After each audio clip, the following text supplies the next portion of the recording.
बिस्मिल्लाहिर्रहमानिर्रहीम अल्हम्दुलिल्लाहि वस्सलातु वस्सलामु अला रसूलिल्लाह।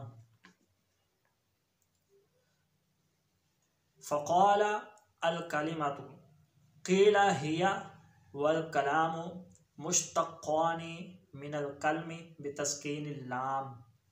यहाँ तक हमने आज बहस करनी है। बस इब्ने हाजिम ने कहा अल कलिमा, क़ीला कहा गया है कि ये कलिमा और कलाम दोनों मुश्तक़ हैं कल्म से, लाम के सुकून के साथ, कल्म से, कलिम से नहीं, कलम से नहीं, कल्म से। अब इबारत पर बहस करने से पहले, मकसूद पर बहस करने से पहले मैं आपको मुल्ला जामी रहमतुल्लाहि ताला अलैह का इजाज़ बतलाता हूँ। इस बात को बयान करने के लिए मुल्ला जामी रहमतुल्लाहि ताला अलैह का जो अल्फाज का चुनाव है उसमें हैरत अंगेज़ बातें हैं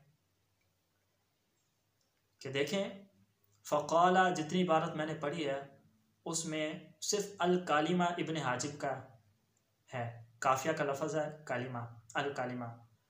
बाकी फ़क़ाला, कीला, फ़क़ाला जितना भी है वो सारा मुल्ला जामी का की इबारत है। अब फ़क़ाला अल कलिमतु क़ीला, फ़क़ाला अल कलिमतु क़ीला, आप अल कलिमतु को ज़रा निकाल दें तो इबारत बनती है फ़क़ाला क़ीला, क़ाला क़ीला। यानी मुल्ला जामी रहमतुल्लाहि ताला अलैह अपने दावे में कि कलिमा और कलाम कल्म से मुश्तक़ हैं, इस दावे के अंदर उन्होंने अल्फाज ऐसे रखे कि दावा भी हो गया, मिसाल भी हो गई। यानी जिस तरह कीला, काला कीला हिया वल कलामु मुश्तक़्क़ानि मिनल कल्म, ये मुल्ला जामी की इबारत है। अल कलिमा को हमने निकाला है तो काला कीला, यानी कीला माजी मजहूल है और माजी मजहूल माजी मारूफ से निकलती है। तो मुल्ला जामी रहमतुल्लाहि ताला अलैह ने ये यूं अल्फाज तरतीब दिए कि जिस तरह कीला काला से निकला है, इसी तरह कलिमा और कलाम ये दोनों कल्म से निकले हैं, कल्म से मुश्तक़ है। तो ये हैरत की बात है, इसे कहते हैं ईजाज़। अब और बातें क्या पता चली, एक तो ये दावा भी हुआ और दावे में साथ, दावे के अंदर ही दावे में जो अल्फाज है उन्हीं में मिसाल भी बयान कर दी। और दूसरी बात क्या है, क़ाला क़ीला, क़ाला क़ीला इसको उल्टा करें तो है कीलो काल। कीलो काल कहते हैं बहस और मुबाहसा को। कीला से कमज़ोर मज़हब बयान होता है, काला से कवी मज़हब, और फिर उस कमज़ोर मज़हब की रद्द होता है, दलीलें होती हैं, बहस मुबाहसा होता है, कीलो काल। लेकिन ये इससे पहले ये समझें, ये याद रखें कि काफिया की जामी से पहले 56 शुरुहात थीं और इन 56 शुरुहात में काफिया का कमा हक़्क़ुहु अदा नहीं किया गया, काफिया की शरह का कमा हक़्क़ुहु अदा नहीं किया गया। किसी न किसी जगह पर वो जो शारे था वो तनकीद का निशाना बना। मुल्ला जामी रहमतुल्लाहि ताला अलैह ने फिर ये जामी शरीफ लिखी और ये हैरत अंगेज़ किताब है, इसने काफिया का हक़ अदा कर दिया, इसलिए तमाम मदारिस में ये शामिल है। तो ये मुल्ला जामी ऐसी किताब है जिसने काफिया की शरह का हक़ अदा किया। अब ज़हन में रखें कि 56 शुरुहात में से बाज़ लोग, 56 शुरुहात में से 56 शुरुहात तमाम की तमाम किसी न किसी जगह पे अड़ गए, वो जो उनके शारे थे किसी न किसी जगह फंस गए, तनकीद का निशाना बने, फिर शर्मिंदा हुए कि यार ये वाला जो काफिया का चैप्टर है या ये वाला जो मसला है वो हमसे नहीं हो सका, शर्मिंदा हुए। तो मुल्ला जामी रहमतुल्लाहि ताला अलैह अपने इसी दावे से उनको तसल्ली दे रहे हैं। फ़क़ाला क़ीला हिया वल कलामु मुश्तक़्क़ानि मिनल कल्मि बितस्कीनिल लाम, इसी दावे से वो उन शारहीन को तसल्ली दे रहे हैं। कैसे तसल्ली दे रहे हैं?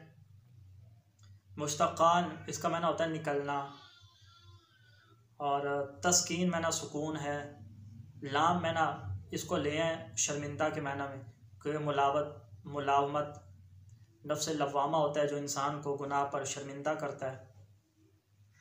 अब वह इस इबारत से ये बताने लगे हैं काला कीला, कि मैं ऐसी कीलो काल लेके आने वाला हूँ, मुश्तक़ानी जब ये मंजर आम पर निकल के आएगी ये कीलो काल, तो मिनल कलमी बितस्कीन लाम, तो जो लोग शर्मिंदा हुए हैं, बाज़ जगह काफिया की बाज़ जगहों पर तनकीद का निशाना बने हैं और उनको शर्मिंदगी महसूस हुई है, उनके लिए भी ये तस्कीन का बाइस बनेगी ये शरह।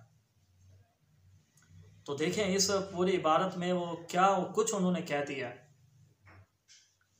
कि जो तनकीद का निशाना बने हैं वो परेशान ना हो, मेरी इस शरह से इंशाल्लाह उसको जो शर्मिंदगी दूर हो जाएगी और ये शरह उनके लिए तस्कीन का बाइस बनेगी। तो इसी दावे से देखें इन्हीं अल्फाज से ये उनको इशारे हो रहे हैं। इसलिए उलमाए कराम फरमाते हैं मुल्ला जामी के हर लफ्ज़ के पीछे पूरा पूरा किस्सा है, पूरी जनाब कहानी है, पूरा शेर है। तो देखिए ये इससे निकला। और दूसरी बात ये है, तीसरी बात कि काला कीला, मतन से पहले काला, फिर मतन के एक लफ्ज़ के बाद कीला है, कि कीलो काल, कीला से कमज़ोर मज़हब होता है और काला से कवी मज़हब को। और साथ में ये भी मुल्ला जामी रहमतुल्लाहि ताला अलैह ने बतला दिया कि पहले कवी मज़हब को बयान करूँगा, उसके बाद कमज़ोर मज़हब को। अब देखें थोड़ा सा आगे चलेंगे ना तो वहाँ कालिम के मुतालिक बहस होगी। तो मुल्ला जामी रहमतुल्लाहि ताला अलैह पहले जमहूर का मौक़िफ़ बताएंगे कि कलिम जिन्स है, जमा नहीं है, फिर उसके बाद कहेंगे कीला कहा गया है कि ये जमा है। तो देखा पहले कवी मज़हब को बयान किया जाएगा, उसके बाद कमज़ोर। बाज़ जगह पर ऐसा होता है जब हम फ़िक़ा की ख़ास तौर पर शुरुआत पढ़ते हैं तो उनमें ये होता है कि सबसे पहले वो कमज़ोर मज़हब को बताते हैं, कमज़ोर मज़हब की दलील देते हैं, उसके बाद फिर जो है ना वो कवी मज़हब की दलील दे के उनका रद्द करते हैं। लेकिन यहाँ पर ये होने वाला है कि कमज़ोर मज़हब को बाद में बयान किया जाएगा, कवी मज़हब को पहले। और ये कहाँ से समझ आया? काला कीला से। तो देखा कितनी तीन चीज़ें मैंने जो मेरे जहन में आई मैंने आप तक पहुँचाई। ये मुल्ला जामी का करामत है, उनका एजाज़ है कि उनके अल्फाज का चुनाव कैसा है। इसको बलागत की इस्तिलाह में कहते हैं ईजाज़, यानी अल्फाज कम है, मानी ज़्यादा है, मानी का समुंदर है, इसे कहते हैं। जैसे कुरान पाक इजाज़ के तरीके पर है, हदीस रसूल में इजाज़ है। इसी तरह ये आशिक़ रसूल थे, तो आशिक़ रसूल हैं, कोई आम बंदे तो नहीं। तो इनके हर लफ्ज़ का चुनाव ऐसा है कि जिससे बहुत सारी चीज़ों की तरफ इशारा होता है। वो अलग बात है, कुछ चीज़ें हमें समझ आ जाती हैं, कुछ नहीं। तो अगर ये ठीक है तो अल्लाह ताला की जानिब से है, अगर ये गलत है तो मेरी जानिब से है। आज के लिए इतना ही।